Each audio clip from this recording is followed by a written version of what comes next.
नमस्कार दोस्तों। अगर आपका पीआर लग चुका है या फिर आपका स्टूडेंट वीज़ा लग चुका है और आप फॉरेन में सेटल होने की सोच रहे हैं या फिर आप वर्क वीज़ा पे भी आ रहे हैं, अगले 3 से 4 महीने में अगर आप मूव होने वाले हो तो ये वीडियो तो आपके लिए बहुत ही ज़्यादा इंपॉर्टेंट है। अगर आप अगले 1 से 2 साल में मूव होने का प्लान बना रहे हो तो इस वीडियो को अंत तक ज़रूर देखना, क्योंकि इसके अंदर मैं आपको वो स्किल्स बताने वाला हूँ जो कि आप अभी इंडिया में रहते हुए सीख सकते हो और वो बाद में आपकी इतनी ज़्यादा हेल्प करने वाले हैं कि आप जो है उससे अच्छा यहाँ पे अर्निंग कर सकते हो, आपको इमोशनल सपोर्ट भी मिलेगा। और वो सारी गलतियां जो कि एनआरआई लोग करते आए हैं और वापस उनको जाना पड़ा है क्योंकि उन्होंने उन स्किल्स की तरफ कभी भी ध्यान नहीं दिया।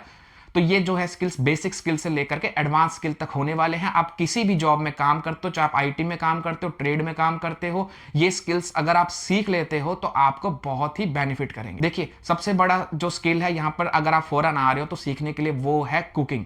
ठीक है, ये कोई टेक्निकल स्किल नहीं है, बट वीडियो की शुरुआत के लिए एक बहुत ही अच्छा स्किल है, एक बहुत ही कॉमन चीज़ है, क्योंकि हर किसी को कुकिंग मेरे हिसाब से अगर आप फॉरेन आ रहे हो तो आनी ही चाहिए। क्योंकि यहाँ पर अगर आप आ रहे हो तो हस्बैंड और वाइफ एक दूसरे पे डिपेंडेंट नहीं रह सकते, क्योंकि सब लोग यहाँ पर जॉब करते हैं और सब कुछ लोगों को और टाइम्स में भी जॉब करना पड़ता है। अब फॉर एग्जाम्पल कल मैंने एक लड़का देखा यहाँ पर जो कि आपको पता ना, जो हम नूडल्स खाते हैं वो नूडल्स के अंदर क्या कर रहा था, मसाला डाल करके कच्चे नूडल्स खा रहा था। तो इसलिए उसको जब मैंने बस स्टॉप पे ऐसे खड़े हुए देखा तो मैंने सोचा कि ये वीडियो ज़रूर मैं बनाऊं और आप तक पोस्ट करूं, क्योंकि ये एक ऐसा स्किल है कुकिंग जो कि मेरे ख्याल से किसी भी वीडियो में कोई भी बात नहीं करने वाला, बट उस लड़के को देख के मुझे लगा ये तो एक लाइफ सेविंग और असेंशियल स्किल है जिसको मैंने आज तक इग्नोर करता आया हूं। फिर देखो, जो दूसरा स्किल है वो है इंग्लिश। अगर आप किसी भी जॉब में काम करते हो तो इंग्लिश तो यहां per day to day communication के लिए आनी ही चाहिए। अगर आपकी इंग्लिश अच्छी नहीं होगी, अगर डे टू डे कम्युनिकेट नहीं कर पाओगे तो आप वही 20 से 30 या $40 के जो मिनिमम वेज है उस पर अटके रह जाओगे। देखिए, एक सेम प्लम्बर की अगर मैं बात करूं तो हमारे इंडिया से जो लोग आते हैं वो 30 35 या $40 पर आवर पे काम कर रहे होते हैं, बट दूसरे कंट्रीज से जो आते हैं वो $150 तक चार्ज कर रहे होते हैं सेम जॉब का।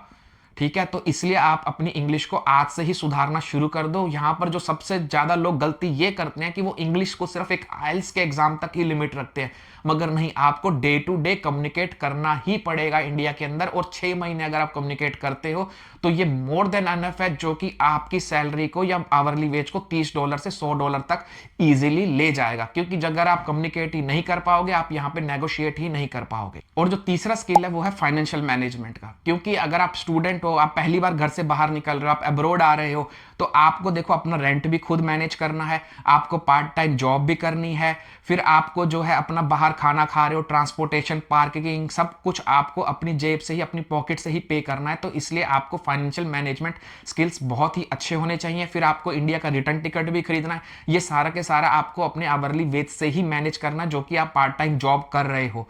तो इसलिए फाइनेंशियल मैनेजमेंट भी कहीं ना कहीं बहुत ज्यादा इंपॉर्टेंट हो जाती है। फिर उसके बाद ये जो चौथा स्किल मैं आपको बताने वाला हूं, ये बहुत ही इंपॉर्टेंट स्किल है खासकर लेडीज के लिए, जो कि है ड्राइविंग का स्किल।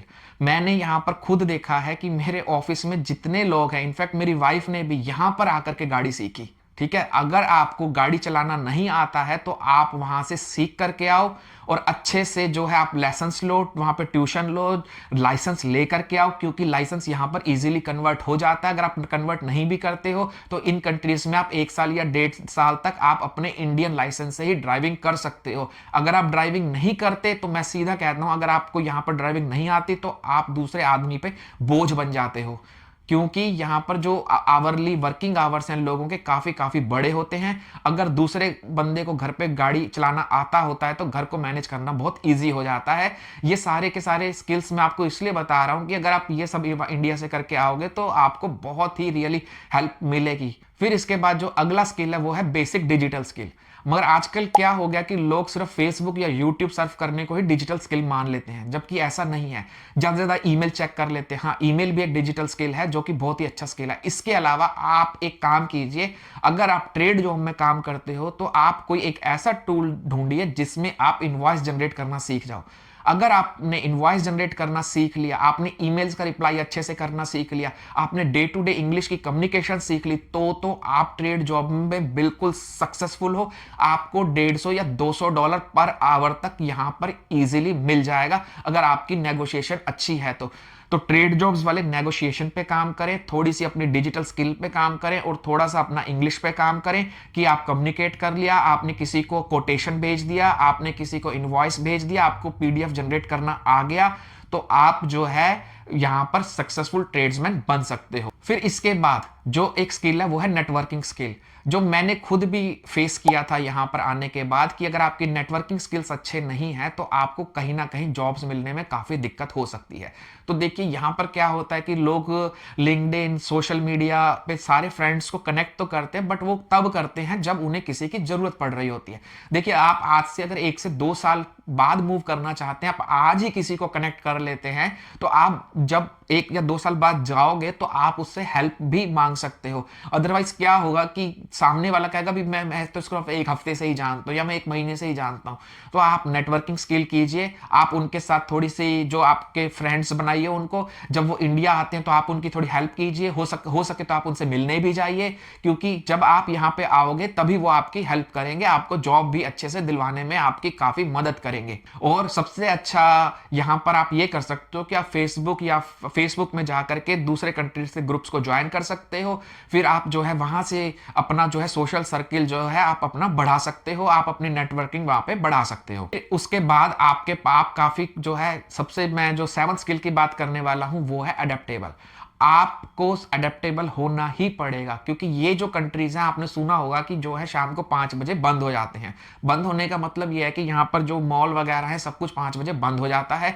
मगर हाँ, यहाँ पर जो लोग काम शुरू करते हैं वो करते हैं अर्ली मॉर्निंग शुरू, मतलब आपको 5 या 6 बजे उठ करके अपनी दिनचर्या को यहाँ पर शुरू करना पड़ेगा अगर आप सक्सेसफुल एनआरआई बनना चाहते हो। तो जल्दी काम शुरू करो, जल्दी खत्म करो और जल्दी सो, यही मूल मंत्र है एनआरआई लाइफ जीने का और सक्सेसफुली जीने का। अब ये वीडियो बनाने का मुझे ऐसा लग रहा है कि ये जो स्किल्स मैं आपको बता रहा हूं ये कहीं ना कहीं शायद हमको एनआरआई लाइफ में ही नहीं, इंडिया में भी शायद अपना लेने चाहिए, क्योंकि मेरे पास भी ये स्किल्स नहीं थे। मैंने भी यहां पर आकर के सीखा, जिसकी वजह से हो सकता है कि मेरी लाइफ 1 या 2 साल डिले भी हो गई हो। तो अगर ये सारी चीजें मुझे कोई पहले बता देता और मैं सब पहले से सीख के आता तो शायद मेरा जो मैं आज से 2 साल बाद होऊंगा वो शायद मैं अभी तक हो चुका होता। तो मैंने सोचा ये सारा कुछ मैं आपके साथ शेयर करूं।